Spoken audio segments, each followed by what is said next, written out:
welcome to our first show of our series, the Father and Son Show. You know, everybody's excited. We've been leading up to this, doing some things, engaging with folks on Facebook. My dad's my first guest on the show. Do what you love and love what you do. And just real excited, man, about this series. We're going to be talking about a lot of different things, finances and relationships and marriage and fatherhood. And so we definitely want to introduce my father to you guys. Pops, say what's up to the people out there. Hello to everyone. I'm excited about loving what you're doing what you love, and boy, I'm as my friend would say, I'm hippopotamus happy to be a part of what we believe that we can say and do to help other relationships between father and sons be effective. Right, and I think the exciting part for me, man, this is my third podcast show, and this is the first time we're doing it live, and where we'll video each other, and so it's something different, so y'all can see our reactions, our emotions on our face, and everything like that. So, Dad, I'm just gonna start off, man. You know, let's talk about LeVar Ball and you know, his antics, and you know, I love it, man. I think everything he's doing is strategic. Do you agree or disagree? Well, I agree in the sense that he's promoting his son. He's doing what the system have been doing to our young black men athletes for the last decade, and I'm happy with what he's doing. As a matter of fact, people have been taking advantage of us and our black athletes for years. So yes, he's promoting his son. He's the biggest promoter for his son, and it starts with him. Yeah, and I think some people miss the fact that, like you said, take advantage of and you know, capitalizing off of athletes, period. And I look at baseball and basketball players, they're making all this money, but if whoever's able to pay them that money, just think about how much money they have, you know, and they paying a roster full of them. So people lose sight of that, yes, athletes make a lot of money, but the owners are the ones who are making the money. And I was reading the Forbes list about Michael Jordan, and he's the first black billionaire athlete, and it was projected in the year 2020 that Nike will be paying him, not even playing no more, Nike will be paying him around $200 million a year off of royalties by the year 2020. And this guy has been retired for a while now. So that just shows you where his mindset is. And I like to, you know, talk about like Jay-Z and Ice Cube and Puff Daddy, and where they're able to capitalize and see the bigger picture of ownership and what they're being able to do with their brands. And, you know, music was their entryway and that lifestyle was their entryway, but they seen a bigger picture and they had to learn the game in a different way. And so I think that's what our young people are missing. I think they're missing that point. You know, what's your take on that? These artists, you know, you grew up, you and Ice-T probably the same age, seeing what Ice-T's been able to do from going from his lifestyle to being on Law and Order series, you know, making that move to an actor, reality TV show, from the gangster pimp he was, you know, in the music scene. You know, how does that mind shift happen, you know, with those type of entertainers? Well, I think it becomes contagious. I really do. I think it becomes contagious when you can see that you're no longer a borrower, but you become an owner of your own legacy. And I think what has happened even in the music industry with Ice-T, Ice Cube, Jay-Z, and all those artists, now they're able to.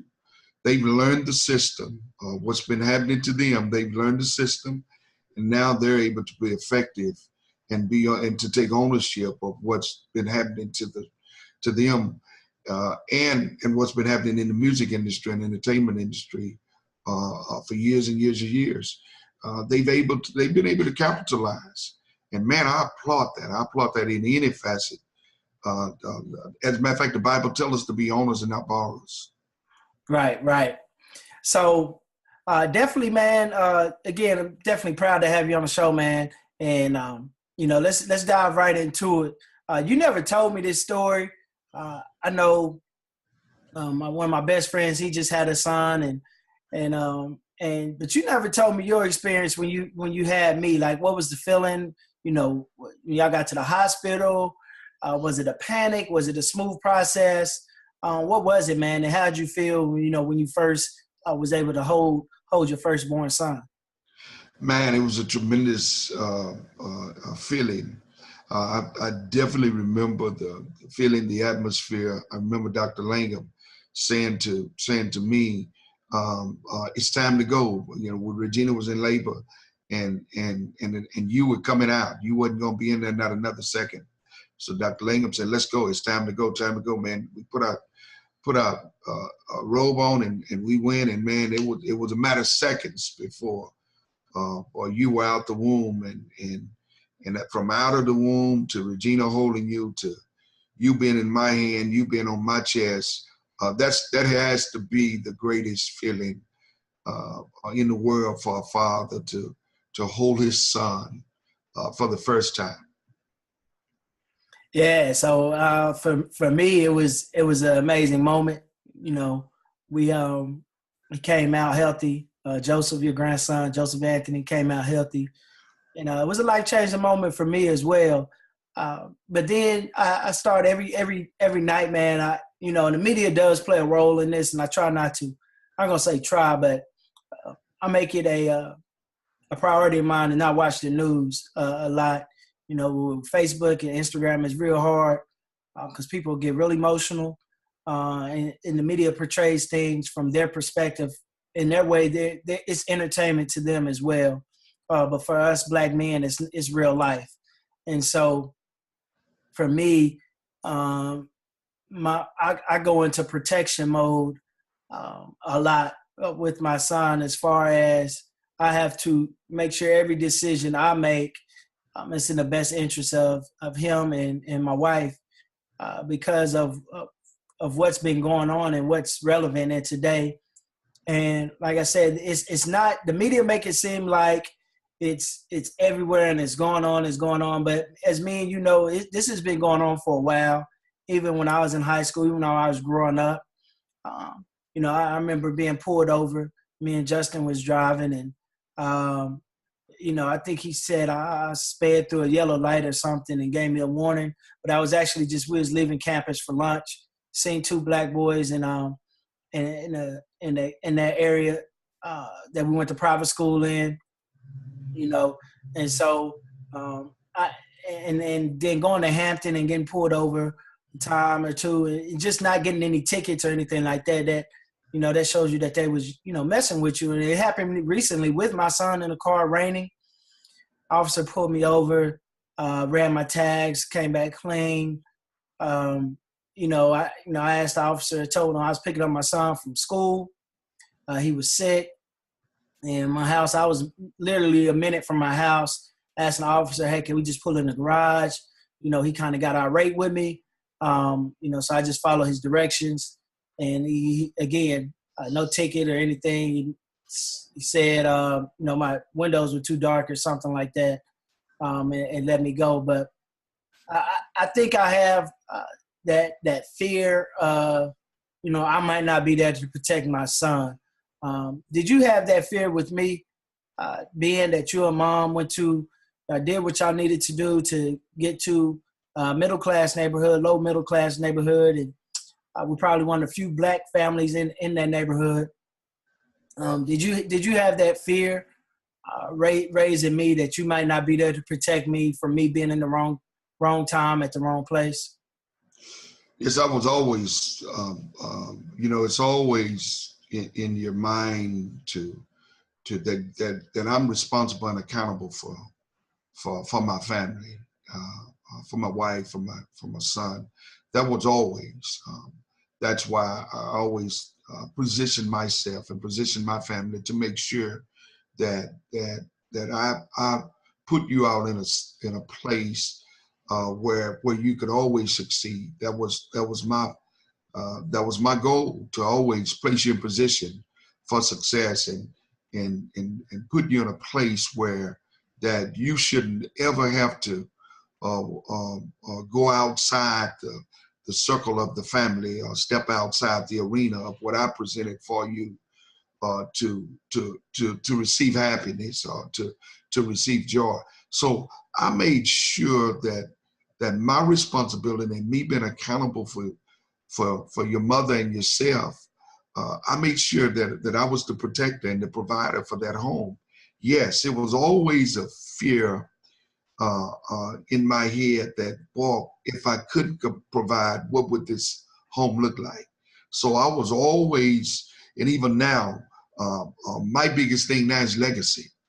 I want to leave a legacy for you and Joseph and his children. So it's, yes, that was always there. Wow. So, growing up, man, I never seen you and mom argue. To me, it was like you were the perfect dad. I know you messed up. I probably made some wrong decisions, but as a father and a husband, to me, the bar was set so high because all of my friends call you Pops. When people spoke about you, they spoke about your character. Your dad's, man, just a great man. We weren't never in any family drama. The drama that we were in, it was my fault. But in-house, we kept things in-house. I think we did a good job of doing that, keeping things in-house. And one thing that your mom always said is, don't embarrass your last name outside of the house. And so, I take that with me now, and I do that now. Everything that, happens in my family, I don't put things on Facebook, I don't put things on Twitter. We handle it in-house, and that's one thing I'm proud about me and my wife. We don't do that kind of stuff. Our business is our business. And like I said, I never seen you, raise your voice at mom. I never seen any heated arguments. I think I might argue now more than y'all did when I was raised, and then y'all put me in the middle of it. Mama called me, your daddy did this, and then I'm calling you, telling you to watch your back when you get home. That's right. So, how how did you set the bar so high, and did you mean to do that? Was that purposefully and intentional, or strategic? Did you go into fatherhood and being a husband as, hey, I got to do this to make it happen, or was it always in you? Yes, we did argue. We did have arguments, and you just didn't know about it. We were kind of the old school. We didn't talk in front of children. I can remember my mom and dad. It was so many of us that they couldn't discuss anything in the house. What they would do is pull up to the house in the car, and they would have their family meetings right there between the two of them in the car. Sometimes they would sit at least over an hour and a half in the car. We wonder what mom and dad and them talking about. Well, we discovered later on they were having the family meeting. And yes, yes, I've made mistakes. I'm a better man because I've made mistakes. And so we kept, just like we kept every family situation in house. Your mom and I, we kept our situation between the two of us, and we wanted to make sure and to project for you the best parents that we can be, the best loving parent that we can be, and to give you things that you need, and place you in position so that you can succeed. That was my goal always, and I want my son to be in a position where he can succeed in life. And that don't mean I gave you everything. That don't mean I said yes to everything. That means I allowed you to develop and to grow and bump your head and make mistakes. And whenever you were wrong, I corrected you. And whenever you were right, I applauded you. So that was huge for me, to make sure that I set that standard in the household. Right. And so your mom did provide me with a lot of opportunities, man. I remember one of my biggest things was college for kids and on the TCC campus, which I still reflect upon those type of experiences. And then just different things, summer camps, basketball camps, tried a little bit of everything, karate, everything. And I think that's what I see now. That's how I want to raise my son, is just provide him with those experiences and the sacrifice, mom made for me to travel Europe in high school and through a program. And so definitely grateful for that, and thank you, mom, for that, because those experiences shaped me, and it shaped my mind and my philosophy about life and how I see people and how I understand a lot of situations. And from the parenting end, it's understanding the sacrifice that it took, and knowing that some things had to give in order for me to have those opportunities. You coach me, man. You coach me football, basketball. We can have a whole nother podcast on your coaching antics, from you getting kicked out of Little League games, getting drug off the field. I don't think that's how a pastor is supposed to act, but at a point, it got to a time where mom had to tell you that you had to let it go. It was me and the coach, and we both wanted to win. And I reflect back on it because, I believe that, I would have had the opportunity to play college ball at a high level if you would have kept pushing me. Once the pressure came off, I stopped going to the gym every day. I stopped grinding I didn't have anybody pushing me to do it like you did. And so, but everything happens for a reason. And tell us about that experience, man, of you coaching. And, hopefully I can flash up a picture. I'm going to find a picture of me and my first YMCA team, which didn't last long. But I'm going to find that picture here in a moment and flash it up. But hey, tell us about that experience, man. What an opportunity that any father would have to coach his son and to be there with his son. Part of it is life. Athletics is a game of life, and you win, you lose some. But to be there with your son, hands-on, to coach Little League and coach those YMCA games and get kicked out of those Little League football games, all that was life learning lessons that I think that I've learned and that you watched, to be right there with me and to have your friends there and to be fathers of those children. It was a great experience. I wouldn't trade that experience in for anything in the world. To be there with my son and to let my son know that I'm not only coaching you, but I'm your dad as well. Not only am I your dad, but I'm your protector. I'm the one who provides for you. I'm an all-sufficient one for you to be there to give you anything that you need. I try to project that as much as possible. Yeah, man. Yeah, and those were some. Like I said, we can do a whole nother podcast on that. You was a version of Bobby Knight during practice on the football field and the basketball court. So. Definitely don't want to get you in trouble with your people out there. They pull back some old film of you throwing basketballs. That's right. But a lot of people. I know my mom, my grandmother used to keep clips of me in the paper and things like that. Go through that scenario, man, when you used to go to work and your coworkers seeing my name in the paper, and what did they say to you about me?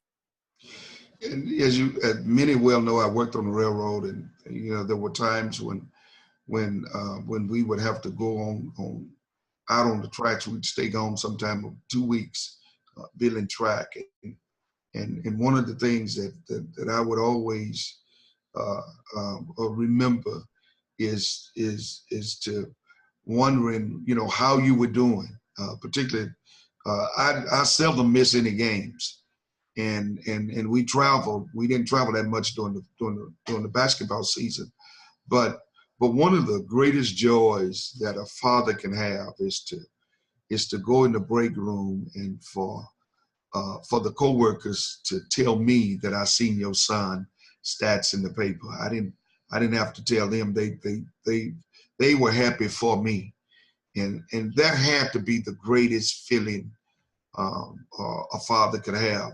It's for others can see that you're the father to your son, and you're proud of your son. And not only are you proud, but your coworkers and all your loved ones are proud. So it made me a proud father. And speaking of fatherhood, man, one thing I don't get,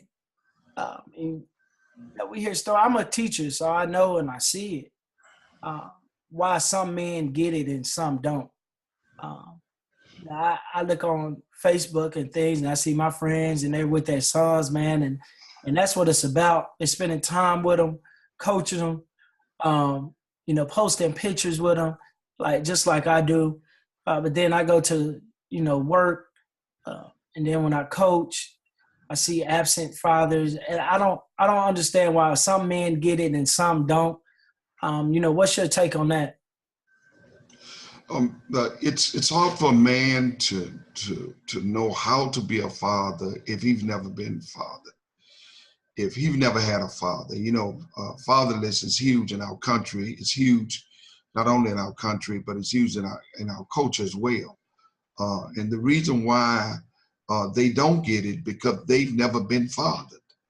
And one of the things on the podcast we want to project is that it's crucial, it's paramount that you be the father to your son, that you be the one who are responsible, accountable.